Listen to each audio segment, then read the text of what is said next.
Olá, meu amigo, olá, minha amiga, tudo bem com vocês? Que prazer é tê-los ao nosso lado. Vocês sabem que nós estamos aqui a cada semana, como programa Saldo Extra, para entrar em sua casa, levando uma mensagem de amor e de carinho que trata das finanças pessoais. Eu quero me dirigir a você que está aí me assistindo agora e dizer que o programa de hoje, ele é a base, ele é o fundamento de toda a educação financeira, de economia doméstica, de prosperidade na vida financeira, de estabilidade na vida financeira. Por isso eu quero falar para todos. Por favor, fiquem ligados hoje. E mais do que isso, ouçam com atenção. Não é para anotar. Se você está aí em casa, quem sabe me ouvindo e fazendo alguma outra coisa, eu quero fazer-lhe um convite. Se assente e ouça com muita atenção o que nós preparamos para você no programa de hoje. Algumas pessoas que assistem a Novo Tempo, principalmente os programas educativos, elas não são cristãs. Eu estou dizendo isso porque todos sabem que nós aqui somos cristãos, que temos a Bíblia como nosso fundamento. Todas as pessoas são bem-vindas. Os programas educativos estão aí para que nós possamos viver com qualidade de vida em todos os aspectos. Mas eu quero apelar a você que, quem sabe, não é um cristão, que você ouve todos os conselhos, mas quem sabe aquilo que nós falamos na Bíblia, quem sabe fica-se um pouquinho de lado. Por isso eu quero convidar a todos a fazerem uma reflexão. A Bíblia pode fazer diferença em nossa vida. O tema é falar de prosperidade e todos nós queremos ter prosperidade. Prosperidade sem consumismo. Isto é possível nós sermos felizes. Eu quero dizer para todas aquelas pessoas que, quem sabe, não consultam a Bíblia, que este é o desejo de Deus para nós. Portanto, nós vamos atrelar aqui o assunto do conselho bíblico com o conselho prático para que possamos viver com prosperidade também na vida financeira. E eu já começo mencionando um texto que encontramos em João, no capítulo 10, no verso 10. As palavras de Jesus que diz assim: eu vim para que tenham vida e a tenham em abundância.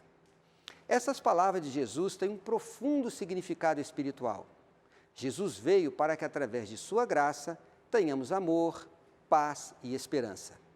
Podemos viver nessa terra com alegria, na certeza de que Ele cumprirá a sua promessa de que vai voltar para nos buscar, para vivermos a eternidade, uma vida perfeita, longe das tristezas e pecados deste mundo. A Bíblia, a palavra de Deus, nos apresenta as maravilhosas promessas que apontam para a redenção que se aproxima. Vocês conhecem uma passagem muito famosa de Jesus Cristo, que está em João, no capítulo 14, no verso de 1 a 13. Quem sabe, se alguém ainda não leu esta passagem, eu gostaria de destacá-la mais uma vez. Diz assim: palavra de Cristo, não se turbe o vosso coração, credes em Deus, credes também em mim. Na casa de meu pai há muitas moradas. Se assim não fora, eu vou-lhe teria dito, pois vou preparar-vos lugar.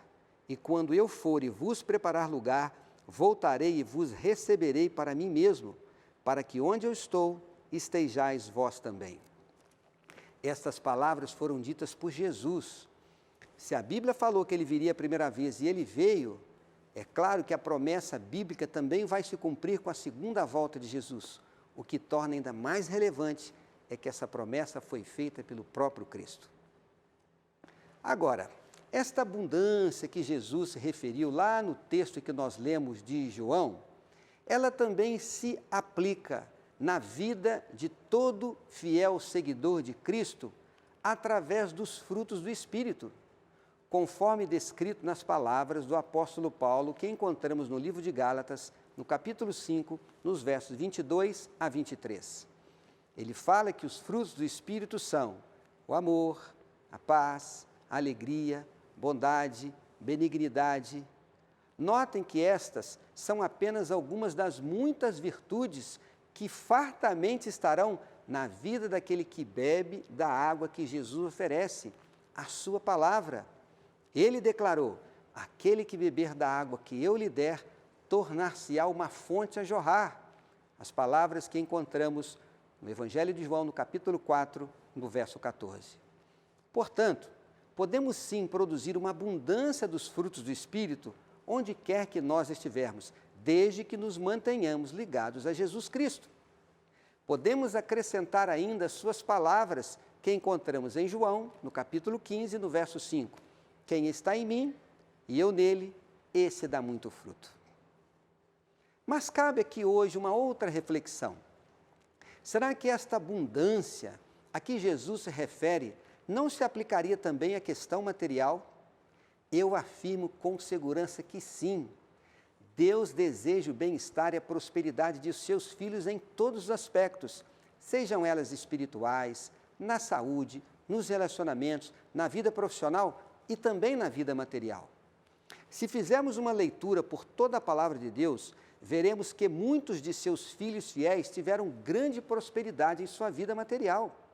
A história dos patriarcas bíblicos reflete esta realidade. Podemos ainda incluir que, através da prosperidade material de seus filhos, Deus há de prover recursos para que a sua obra seja levada avante, com êxito, cumprindo o ide deixado por Jesus em Mateus 28, 19, levando o evangelho eterno a toda nação, tribo, língua e povo, preparando o mundo para o breve retorno de Jesus. Além de promover a pregação do evangelho, a prosperidade material irá proporcionar condições para que os fiéis filhos de Deus possam ajudar os mais necessitados. Os pobres sempre existirão em nosso meio e cabe a nós ajudá-los em suas necessidades. Vejam o que Jesus disse lá em Mateus 25. Quando ele identifica os salvos, ele diz assim: foram aqueles que me deram de comer quando eu estava com fome, me deram de beber quando eu estava com sede, que me deram roupa quando eu estava nu, que me acolheram quando eu era um forasteiro. Jesus, então, respondeu àqueles que lhe perguntaram: quando nós fizemos essas coisas? E o que Jesus disse? Quando fizeram aos meus filhinhos, aos meus pequeninos. Essas palavras de Cristo, elas não se aplicam apenas no contexto espiritual. Devemos sim levar Jesus a todas as pessoas como sendo a água e o pão que saciam a fome espiritual, a sua justiça como as vestes para cobrir a nudez espiritual, mas também devemos atender os pobres em suas necessidades materiais. Além de ajudá-los, esta assistência social, como um belo testemunho de amor e compaixão, há de abrir portas para apresentar o nosso Deus Criador, Salvador e mantenedor. Todavia, devemos fazer aqui uma ressalva. A palavra de Deus também diz que Ele não nos dará uma prova que nós não possamos suportar. Confiram comigo o texto que encontramos em 1 Coríntios, no capítulo 10, no verso 13. As palavras do apóstolo Paulo, ele diz assim: não vos sobreveio tentação que não fosse humana, mas Deus é fiel e não permitirá que sejamos tentados além das nossas forças. Pelo contrário, juntamente com a tentação, nos proverá livramento, de sorte que a possamos suportar. Deus vê o fim desde o começo.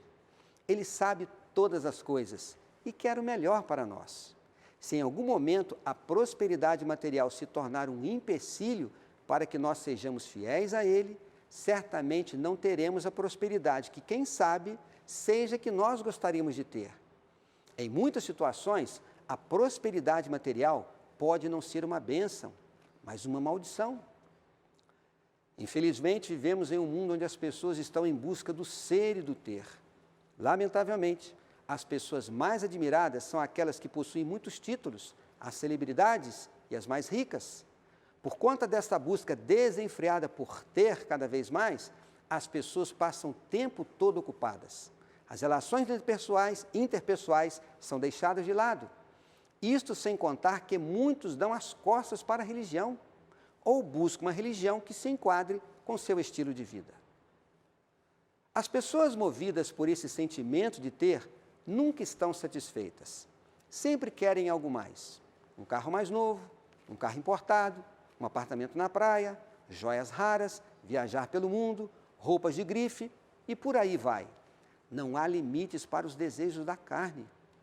Isso talvez explique como a corrupção tem assolado o nosso país, onde as lideranças já ricas roubam os recursos que deveriam ser usados para promover a justiça e o bem-estar social.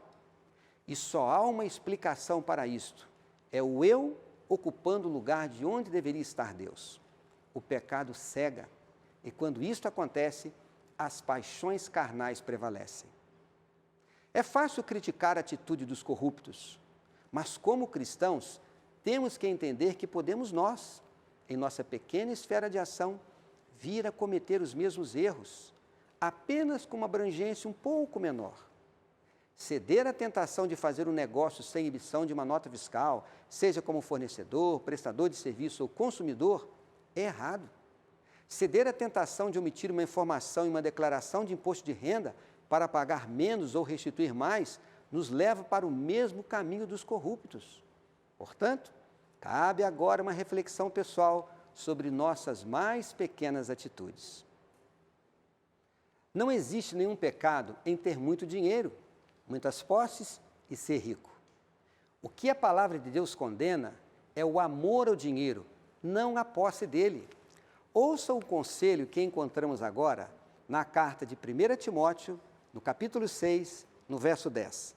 A palavra de Deus diz assim: porque o amor do dinheiro é a raiz de todos os males, e alguns, nessa cobiça, se desviaram da fé, e a si mesmos se atormentaram com muitas dores. Amar o dinheiro é colocá-lo no lugar errado em nossa escala de valores. O dinheiro não pode estar acima de nossa fé, como também não pode estar acima de nossa família e de nossa saúde. Abandonar a fé ou colocar a palavra de Deus em segundo plano nos levará à ruína. E não me refiro necessariamente à vida material. Fidelidade a Deus não é sinônimo de prosperidade, assim como prosperidade não é sinônimo da bênção de Deus. Muitos podem ser prósperos em sua vida material, mas seu sucesso, entre aspas, ficará por aqui. A eternidade está reservada para aqueles que aceitam a graça de Cristo e a colocam como prioridade em suas vidas. A ruína pode não ser vista agora, mas será vista na passagem entre este mundo e a eternidade que se aproxima por ocasião da volta de Jesus.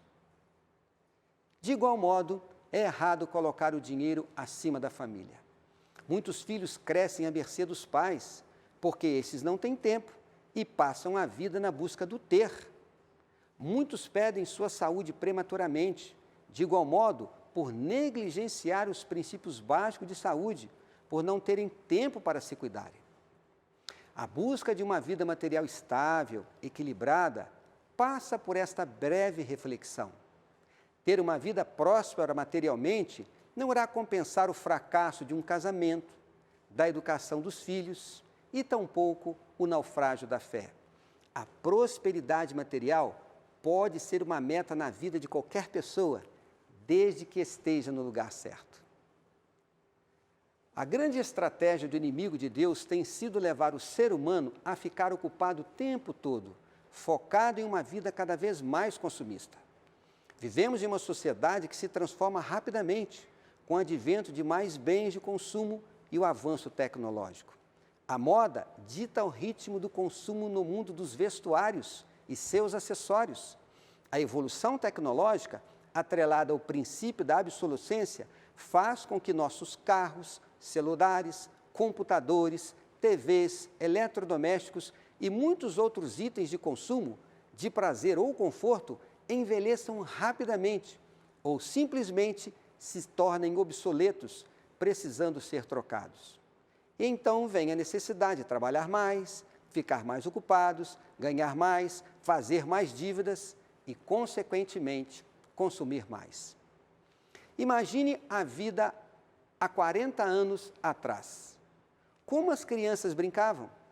Elas não tinham o que as crianças de hoje têm em suas mãos, mas nem por isso deixaram de se desenvolver e serem felizes. Este é o meu caso e, muito provavelmente, de muitos que estão agora me assistindo. Antes precisávamos de bem menos para nos satisfazer e nem por isso deixamos de sonhar, fazer planos, ter alegria, de viver em família e sermos felizes. Na verdade, a felicidade não vem do consumo. O consumo gera apenas prazer. Temos que encarar, sim, o consumismo como sendo uma doença, que tem até nome. Chama-se oniomania. As pessoas compulsivas pelo consumo devem buscar ajuda, não apenas de um educador financeiro. Muitas podem precisar, sim, da ajuda médica, de fazer um tratamento. Consumir não é pecado. Pecado é consumir acima da capacidade. E pecado é também colocar o consumo como prioridade, não pelo que ele é propriamente dito, mas pelas suas maléficas consequências. Com ferramentas cada vez mais eficazes de persuasão, apresentadas nas mais diversas formas, o comércio, em geral, tem levado cada vez mais as pessoas a consumirem movidas pelo desejo, não pela necessidade. O objetivo é tornar as pessoas consumistas. O consumista não é aquele que simplesmente gasta mais. O verdadeiro consumista é aquele que gasta mais do que ganha, que gasta mais que suas possibilidades. Consumista é aquele que gasta mais pelo desejo que pela necessidade. Não tem critérios de consumo, não se organiza e se endivida facilmente. Vivemos em uma sociedade amplamente consumista. Basta conferir o número de endividados em nosso país. A dívida familiar não é gerada pela baixa renda, mas em gastar mais do que se ganha. Em países desenvolvidos, como os Estados Unidos, o endividamento assola as famílias. É alto índice de idosos trabalhando, seja porque possuem dívidas para pagar ou porque durante suas vidas, por conta do consumismo desenfreado, não se prepararam adequadamente para a aposentadoria. Livre-se do consumismo e o primeiro passo em busca da prosperidade será dado. A abundância que Deus deseja dar aos seus filhos passa por uma vida coerente, racional e de bom senso. Aquele que fizer a sua parte, seguindo os conselhos provenientes da sabedoria, será abundante, próspero e feliz. E por que não dizer, terá um saldo extra de bênçãos em sua vida. Eu quero agora fazer um apelo a todos que estão me assistindo agora. E o faço com o coração aberto, o faço com muito carinho. Você que assiste ao Novo Tempo, sabe que tudo que nós fazemos aqui é pensando em você. No seu bem-estar, no bem-estar da sua família, dos seus relacionamentos, da sua saúde física, a sua saúde espiritual e nós, como saldo extra, na sua saúde financeira. Mas o apelo que eu quero fazer a você, principalmente aqueles que não são cristãos, tire tempo para ler este livro. Tire tempo para conhecer mais o que a palavra de Deus diz. Ouça o que a Bíblia vai falar ao seu coração quando você ler as histórias aqui contidas. Existem histórias de pessoas que foram bem-sucedidas. Existem histórias de pessoas que fracassaram. Eu gosto de dizer que o que torna este livro maravilhoso é que ele não esconde as fraquezas humanas. Ele não esconde as derrotas humanas. Quando eu leio a Bíblia, eu me identifico com as histórias. Algumas delas falam especialmente para mim, como pai, como filho, como administrador financeiro, como profissional. Falam para mim como um filho de Deus e falam para mim também como um cidadão nesta terra. O que a Bíblia me aconselha é que eu devo olhar para o mundo com uma perspectiva diferente, quem sabe da maioria das pessoas que estão olhando tão somente para os aspectos negativos. Nós temos que ter uma visão positiva a respeito das coisas que acontecem ao nosso redor, mesmo em meio às tristezas que estão ao nosso lado.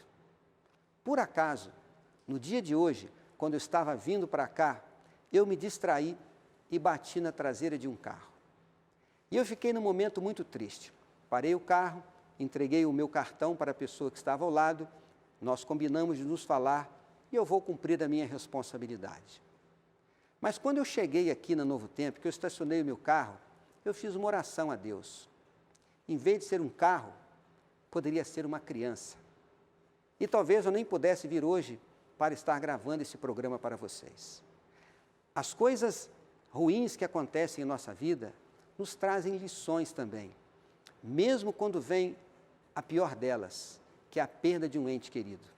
Nesta hora, a Bíblia, este livro faz diferença, porque neste momento de maior dor, a Bíblia fala que existe um Deus que promete ressuscitar aqueles que estão dormindo e levar as pessoas que se amam a se reencontrarem. Estou apenas citando exemplos de aspectos positivos que aprendemos com a palavra de Deus. Mas a Bíblia também nos diz que nós devemos ser cidadãos responsáveis no cuidado das nossas finanças, ao conduzirmos a nossa família a fazermos as decisões certas e as decisões coerentes. Por isso, meu apelo a você é que leia a Bíblia com reflexão e procure, na questão financeira, extrair das palavras contidas na Bíblia os conselhos que vão fazer toda a diferença na sua vida. Talvez alguém pense assim: o que eu preciso saber é como investir a minha reserva. O que eu preciso saber é como escolher uma previdência complementar para a minha família. O que eu preciso saber é como investir de forma correta os meus recursos, como comprar um carro, por exemplo. A Bíblia não responde essas perguntas, mas a Bíblia, ela traz algo maior do que tudo isto.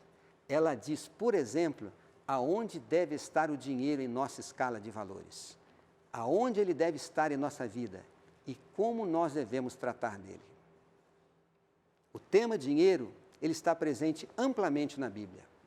E você vai perceber que o dinheiro pode ser uma bênção, se nós usarmos segundo assim diz o Senhor, tendo uma visão positiva. Quando as notícias ruins vierem ao nosso encontro, pelos problemas que vemos na sociedade, violência, corrupção e tantas outras coisas, nós vamos encontrar um Deus que diz que vai estar ao nosso lado, que vai nos ajudar a ser vitoriosos. Por que não acreditar nisto? Por que não acreditar que Ele pode me dar a saúde, a inteligência para fazer as decisões certas em nossa vida? E esta bênção do Senhor vem de uma vida em comunhão com Ele, estudo da Bíblia e oração. Eu disse aqui que a Bíblia fala que nós devemos colocar o dinheiro na forma correta ou da forma certa, na posição certa em nossa escala de valores. É por isso que eu vou terminar as minhas considerações de hoje um pouco diferente da rotina que temos aqui no Saldo Extra, porque nós lhe aconselhamos a você fazer a previdência complementar para a sua vida certa, nós aconselhamos a você a como comprar um carro, a como fazer seus investimentos, a como se livrar das dívidas. Os conselhos práticos, eles estão presentes aqui também. Mas muito mais importante que esses conselhos é você se lembrar de que você precisa conhecer o plano de Deus para a sua vida. E você ter a base certa. Aqui está a verdade da palavra de Deus como um fundamento para que você seja bem-sucedido, seja uma pessoa próspera, feliz e longe do consumismo. É possível? É possível sim. Volto a dizer, não existe nenhum pecado em ter planos ambiciosos, entre aspas, positivamente falando, para a vida material. Ter uma boa casa, ter prosperidade, o conforto para a família, viajar, falar outras línguas, estudar, ter títulos, desde que isso não seja prioridade. Prioridade deve ser a nossa fé, a prioridade deve ser a nossa família, o bem-estar dos nossos filhos. Querem saber exatamente como Deus nos aconselha a colocar o dinheiro em nossa escala de valores, na nossa vida pessoal? Ouçam o texto que eu vou ler agora. O texto encontra-se também na carta de 1 Timóteo, no capítulo 6, e eu vou ler os versos 17 a 19. Eles dizem assim: exorta os ricos do presente século que não sejam orgulhosos, nem depositem a sua esperança na instabilidade da riqueza, mas em Deus, que tudo nos proporciona ricamente para o nosso aprazimento. Que pratiquem o bem, sejam ricos de boas obras e generosos em dar e prontos a repartir. que acumulem para si mesmos tesouros, sólido fundamento para o futuro, a fim de apoderarem da verdadeira vida. Quer prosperidade? Busque-a. Seja feliz, seja uma pessoa próspera na sua vida financeira, mas coloque a prosperidade no lugar certo. E lembre-se de praticar o que o Senhor diz em sua palavra. Ele diz assim, que pratiquem o bem, sejam ricos de boas obras, generosos em dar e prontos para repartir. Que maravilha! Deus dizendo assim, não tem problema em ser ricos, mas usem a prosperidade e a riqueza para ajudar o próximo, sermos generosos, ajudar outras pessoas. E ele diz assim, buscar o verdadeiro tesouro, o sólido fundamento, não para a vida aqui nesta terra, mas para a vida futura que nos aguarda. Que Deus esteja ao teu lado. Além de nós fazermos programas aqui, antes de nós gravarmos os programas, nós oramos para que esta mensagem chegue à sua casa, chegue ao seu coração e faça muita diferença em sua vida. Muito obrigado por estar ao nosso lado. Que Deus muito o abençoe e nos vemos na próxima semana. E eu estarei aqui esperando por você.